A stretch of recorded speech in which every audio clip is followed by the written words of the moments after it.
With changing pace of digitization, enterprises will need to manage the scale up and have the flexibility to quickly make changes as per the changing customer needs. As a service model helps solve the complexity for businesses. In the next and the last session, we discuss the strategies to be considered while adopting this model.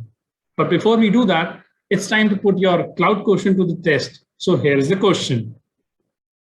The question is, which of the following best describes infrastructure as a service products?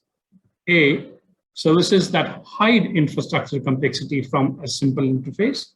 B, services that provide a service to end users through a public interface. C, services that give you direct control over underlying compute and storage resources. Or D, platforms that allow developers to run their code over short periods on cloud servers. I'll tell you the correct answer on the other side of the session. Up next is the leaders' discussion on the topic, Alleviating the Cloud Journey with Everything as a Service. Moderating the discussion is Rohit Chandra, Practice Head, Connectivity, Security and Cloud, Vodafone India Limited. A seasoned telecom professional with 20 years of experience in diverse roles of pre-sales, product development, product lifecycle management, and business operations. His expertise is in leading and managing high-performing product and solution managers. Joining Rohit in the discussion is Gianni Giacomelli, Chief Information Officer of Genpact, and Samuel Sathyajith, Head of India and SAARC region of Cloudflare. Over to you, Rohit. Thank you, Vibhu, for a nice introduction. I know the previous session was on zero-day trust, so not a better timing than this, where we are actually moving to the next session, which is Alleviating the Cloud Journey with Everything as a Service. And I would like to have a very quick, brief introduction from two of our colleagues, which is Gianni and Samuel. Gianni, maybe you can start first, a very quick introduction, and followed with Samuel, and then we will take the discussions forward. Awesome, and Rohit, thanks for the time today. So Gianni Giacomelli, I am Chief Innovation Officer at Genpact, and there I lead the building really of capabilities for both us and our clients to innovate, to create the future that they want through the change and the transformation and the digitization of business process operations. I also lead a group of researchers at the MIT Center for Collective Intelligence, where my field of study really is the focus on networks of people and machines and how to make them collectively smarter. I do quite a lot of research about that. If you're interested, there's a website that is called www.supermind.design, where you see a lot of that. And in this research relies on the cloud. Where do I live? Actually, it doesn't really matter all that much these days anymore. I actually live on a cloud, I guess, whether it's the Zoom cloud or the Teams cloud or a WebEx cloud or BlueJeans. Actually, I think today I've done 3 or 4 of those. And you know, my time zone is a convenient time zone between India and the West Coast. That's pretty much where I am. Thank you, Gianni. Sam, if you can also give a quick introduction. Thanks, Rohit. Hi, everyone. First of all, thanks, Vibhu, for the introduction, and hello, Gianni. It's a great pleasure to be on this panel along with both of you. Hello to the audience, and thanks for your valuable time here, and hopefully you will take something interesting out of this, the next 30 minutes, what we have on the discussion here. To introduce, I am Samuel. I head India and SAARC region at Cloudflare. Cloudflare is a global cloud platform. Our mission is to help build a better internet. Cloudflare is an intelligent, integrated cloud network that delivers security, performance, and reliability for networks across the globe. Personally, I am an avid sports enthusiast and a fitness enthusiast. I look at sports as a life in short, where you can actually, your experiences you can bring to not just your work, but also to your life in general. It teaches you great lessons. That's why probably I love sports and bring it back, whether it's team building, competing, or adding value and collaboration and things like that. So, and I also probably I can back myself to from a technology perspective. I love reading technologies and how it is fanning out. I've been lucky to ride on the networking wave, then on the network security wave, and now to be on the cloud journey. I've also probably predicted the way in my own thoughts that how the GSM world, the telco and things like that is working. And I have my own thoughts on how the cloud journey would fan out. So that's why personally I like this theme, and it is so very true to what is happening, everything as a service. Over to you, Rohit. Thank you. Thank you. I think it's going to be very interesting, with Gianni leading an organization as a chief innovation officer and, working in the cloud domain, and Samuel, you are leading a security domain, very different domains, but complementing each other. And that's exactly, I think, the point of discussion which we need to get into now, which is everything as a service in cloud. And both the topics are very relevant. And I'm sure you would have realized that, if we look at pre-pandemic and post-pandemic, the organizations have gone through a different transformation. And as we go back to our offices, I'm sure you would see a lot of transformation. In fact, we are all gearing up for that transformation. Everything is actually moving towards a service model. And cloud is one of those areas which is living this journey. So Gianni, a question for you. What, in your opinion, is everything as a service? How do you see it, and how are you breathing this in, day out in your organization? So you see, right, I'll probably use a different definition from what people will, if you read up on cloud and as a service, there's quite a few people who talk about that at this stage. I want to take a step back. I really want to talk about the fact that cloud is a how, and as a service is a model, a technical, and also the pricing and commercial model to use that. But I also want to talk about the why and the what before it, right? So because the why and the what before it were not possible without the cloud, and without the fact that the cloud really enables us to do things that we couldn't do before. So let me do some definitions first to make sense of all the use cases that we're going to talk about today. And at the end of the day, the why of cloud and of everything as a service is business outcomes, right? So we want to change the processes, want to change operations, so we can reimagine the business. And I do think that this is a big change, probably one of the biggest waves after we had the web, the World Wide Web, right? So it's one of those big shifts in society that we need to capture. So that's the why. But the what, I would say, is a slightly different thing. Is what I call augmented collective intelligence, which means having human and machines, systems of human and machines in networks, organized across processes that become smarter because we give them an architecture to be smarter collectively, not individually, but collectively. So think of digital technologies, right? And especially how AI benefits from cloud architecture because the data, the ability to process things in a completely different way.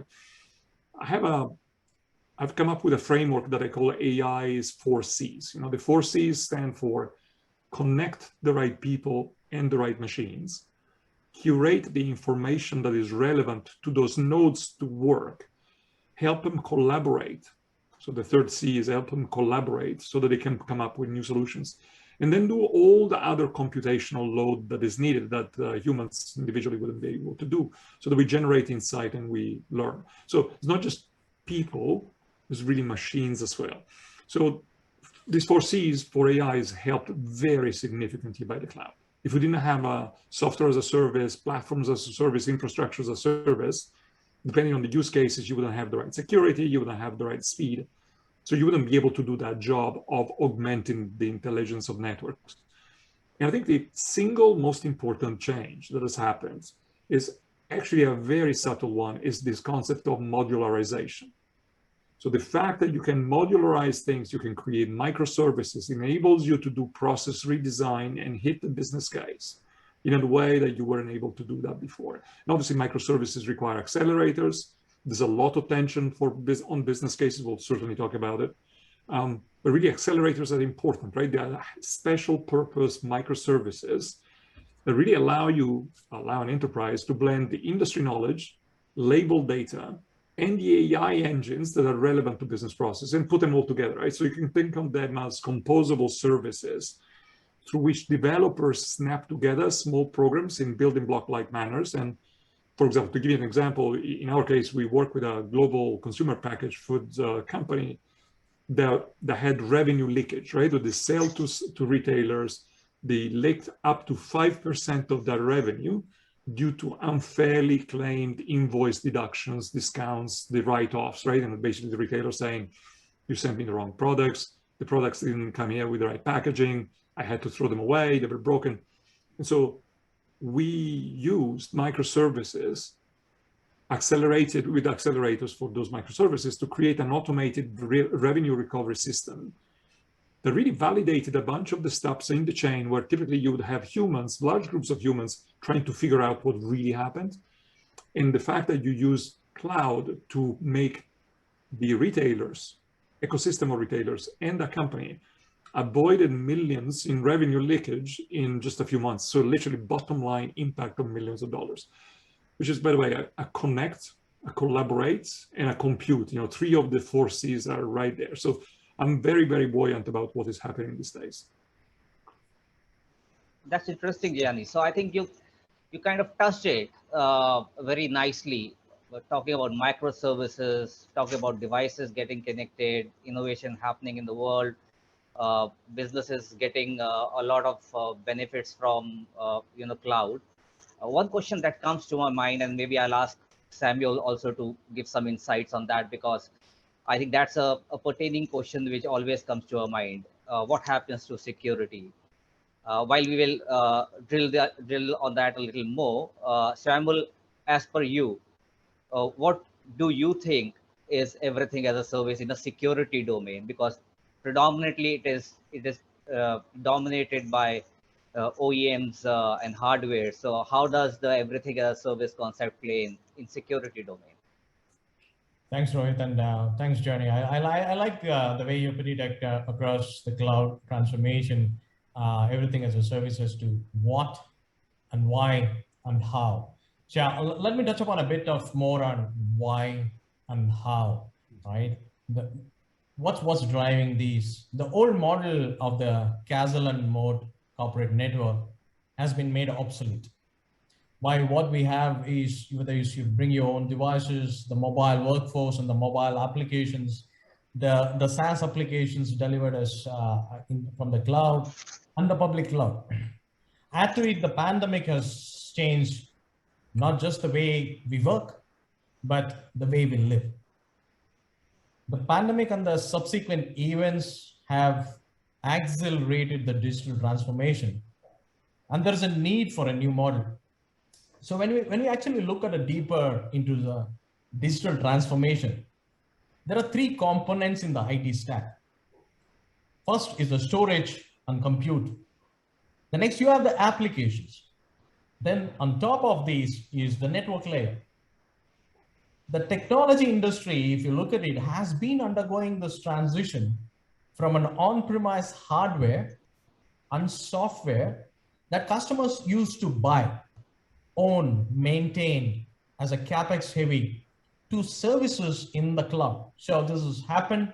The application vendors led this transition and provide it as cloud-based services with multi-tenant solutions, which really disrupted this legacy on-premise software. So this was followed by the compute and storage with publicly delivered public cloud vendors. This disrupted what you called as an on-premise storage and compute requirements. Now it is a time for the network layer. The successful digital transformation will actually need this transformation of the network layer to complete that all the three layers. So what's happening today is on the network layer to a cloud-based model that is offered as a service. Today, the businesses need not just on compute and storage, and the applications are already moved, and your workloads are everywhere. Network as a service. You spoke about security, Rohit. With a zero trust networking is the future. And we are happy that Cloudflare is proud to be enabling that future. So that's where we seeing it as everything as a service with all three layers of the IT stack, be it the storage and compute, be it the applications, which have already, today what we are seeing is your applications are everywhere. Your users are globally and it could be anywhere. And also the threats are everywhere. So what it needs is that all-encompassing global cloud network, which delivers it as a services. You cannot ring fence your perimeter and try to build your network there. That's where it is. That's what I see it as everything as a services. Gone are the days you buy, own, and operate it. You have your own services, rent it as a services, subscription services on all the layers of your IT stack. Thanks, Samuel. I think now when I hear this, there is another area which comes to my mind. And if I look at an enterprise boundary, and we talked about the perimeter of the enterprise. So from on-premise, it's moving to a cloud environment. However, the market has not fully adopted cloud for all the applications, right? So the architecture or the network architecture, which you were discussing, still holds a bit of on-premise, a bit of cloud, and therefore you may call it as a hybrid architecture, right? So you still would have security on-premise, controlling the network, and customers or enterprises would like to have control within their premises. However, what you are talking about is actually securing the access layer when they access the applications.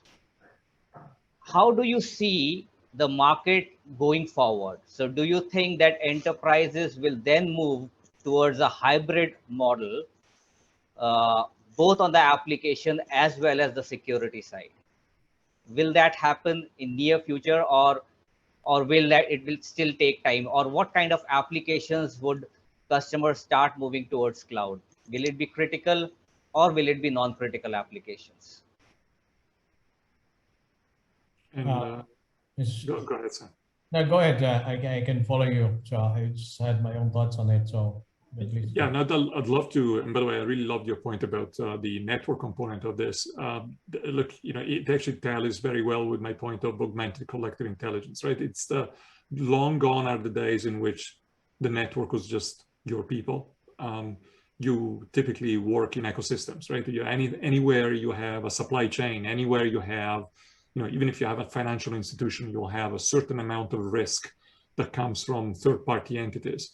You need to be able to provision the usability of a number of things, a number of applications that you have to people outside of your organization. Also, increasingly, you need to be able to do data jobs that wouldn't be possible with the computing processing capacity that you have within your company. And so you really need to pick and choose the parts of your that really benefit from the connectivity, that benefit from those external resources that are incredibly scalable, that the scale both horizontally and vertically, meaning that they scale if you throw more machines at them, but also they scale in terms of performance. Right? So you got to pick and choose, and from that standpoint, right, the immediate future will be de facto hybrid. And it's going to be immediately, there are a few things that are low-hanging fruits that have immediate ROI that are not that hard to deliver. People will go there first. Samuel, what do you think? Yeah, absolutely, I agree with you. So I mean, you're very right. Actually, what do you choose? What do you choose today? What's driving it? The reality is hybrid. Before I really delve into the future, what exactly is happening? If you look at it, what's driving that cloud transformation today? as I said earlier, the application and workloads could be residing anywhere. So it has been a reality. Look at the numerous SaaS vendors which is there. It gives you the scalability and flexibility which is there. Look at what happened during the pandemic, right? It gave you a new normal about your employees who were there on premises, your branch offices and headquarters. They are no longer there. It's not just from work from home or anything. It's become like work from anywhere. It's become like a one global unified network. As long as you are connected to an secure access to it, you could be working on it. So this completely changed the way IT practitioner looked at it. Whether it is a secure access, MPLS, SSL, VPN, and things like that, it forced upon the digital transformation. It's also meant that internet has evolved into a global platform, and which has become very critical for businesses and communications. And it's hosting, as you said, that not just that non-mission critical applications today, a lot of mission critical applications are hosted in it. So it has become very essential, and it has become very critical for businesses. Today, as I said, that what you need is compute and storage, and application and network with security delivered at the edge. And reality is multi-cloud, hybrid. What the practitioners think that don't want to put it on cloud, and what they're not in a position to take a call on it. I can touch upon basically what's impeding this is probably because the perception of the security. Because why would you not put it is basically what people perceive it as security. But at the same time, what's happening here is how do you ring fence it? Your employees are somewhere else. You're creating a perimeter which is in reality does not exist. It's not just porous. The perimeter has just vanished. So today, actually, you need something called as what we call it as a global cloud network, which can provide a seamless, secure access. At the same time, provide that high performance and reliability. And I'm proud to say that Cloudflare has built that global cloud platform to deliver that network as a service at the edge. Similarly, there are global cloud platforms today delivering compute and storage. And also the applications are already delivered as SaaS applications. That's where currently we are. We have the compute being delivered, we have the storage being delivered, we have the applications being delivered, and organizations like Cloudflare delivering network and security at the edge. So 3 discrete layers. But what I envisage personally is as we build reliable, secure, and high performance global network, to deliver this end-to-end requirement of the 3 layers of this stack, which I mentioned, the compute, the application, and the network, as the SaaS ecosystem builds up, businesses, what would they need? What would the customers need? Customers need to focus on their core business. They need an ecosystem or whatever is a cloud, which would provide all these 3 stack at the edge. And this edge is an all-encompassing cloud global network. Your edge is not restricted to a particular city or a particular nation. Today is a global network. So what would deliver this edge? When I say the edge is you're closer to your users, you're closer to your customers, you're closer to your partners, at the same time where the application is residing. That means it is a global network edge, which is there. So what I'm envisaging is tomorrow businesses would look at, okay, this is my business. My business is to manufacture cars or electric cars, electric scooters, or pharmaceuticals, whatever is my business. IT as a services, I would like to be delivered as a services, not just as component of it. Tomorrow, what I coined it when I was thinking about nasscom, what is the right term for this? I thought we have heard of bring your own devices and things like that. I'm thinking of coining it as bring your own business. Tomorrow, business will look at it as my business is this. What is the platform which I would run my infrastructure, IT infrastructure? And it's not just limited to the adoption, what I'm saying, it is what businesses would be looking at, and probably that's how the business would be conducted in the coming years. What we are needing today is a cloud network which is being delivered for all the three layers. But tomorrow, what I see it as with serverless computing at the edge, network at the edge, security at the edge being delivered, this is what the business would ask for. And that's an ecosystem and would evolve out of it. This is a near future what I envisage to come in. To answer you about, it's not just cloud adoption what I'm looking at. Yes, cloud adoption is happening. As Gianni said, that hybrid is reality, what's on premise, what's on cloud, and you have a mixture of both the worlds to realize now. But where we are surely heading is a complete cloud architecture where everything is delivered as a service. Thanks, Samuel. That's really insightful. And I would actually now move to Gianni to give some insights on what you actually touch base on, which is multi-cloud and edge.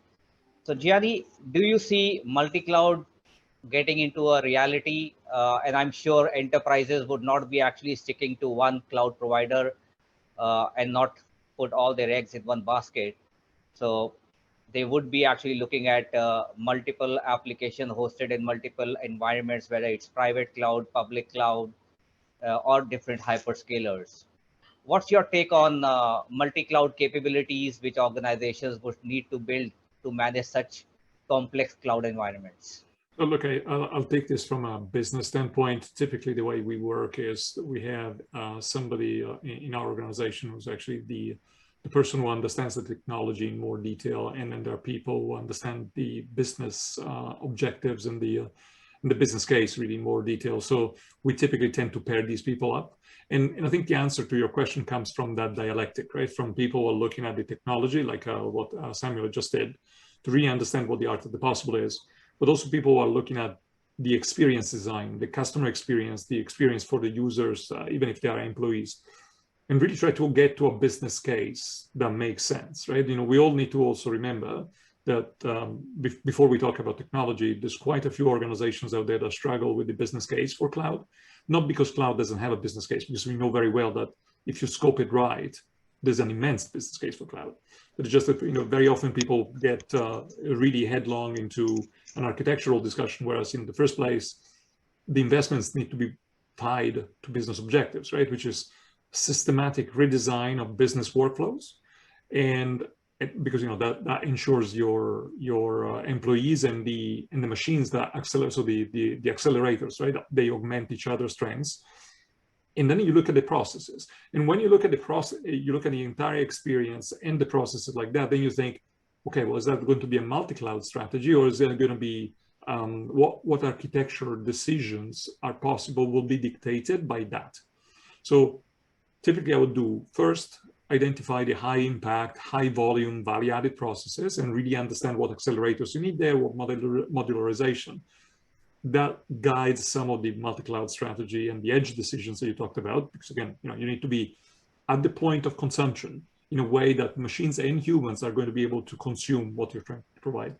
Two, make sure that you have control of your data, right? So Samuel was actually talking about, irrespective of perimeter, by the way, the exposed surface doesn't exist anymore, everything is exposed. Take control of the data, make sure that you identify access and make sure that that data is in control. Then modularize the right way. Again, we talked about accelerators a moment ago. But really, at the end of the day, they designed the right processes with the right design process. So people talk about event storming, for example. There are techniques like design thinking and customer experience and employee experience that really allow you to design what it will feel like for people who are going to touch it. And as a result, what kind of cloud strategy you need to put behind. Thanks, Gianni. I think that really helps. And an interesting discussion. The key takeaways which I could look from this discussion is obviously enterprises are going to adopt cloud in near future. Multi-cloud and hybrid cloud is going to be prevalent for enterprises because of the environments which they are going to build over a period of time. Security is definitely going to be a key play for all enterprises, and I think platform of security becomes critical because you are actually creating a network which is hybrid and then trying to control the entire network distributed across workloads across the platforms. Thank you, Gianni and Samuel. Very interesting discussion, good insights. I'm sure we'll actually have good movement towards cloud for enterprise customers. And with this session, I would like to thank you both for spending your time and helping us getting some insights which are very close to both complementing technologies, which is cloud and security. Thank you. Thank you, Rohit, and thank you, Gianni. So it was very insightful information from Gianni and Rohit, well moderated. Thanks for your time. Thanks. Thank you. Thanks a lot. Thank you, Rohit, Gianni, and Samuel for such an interesting discussion.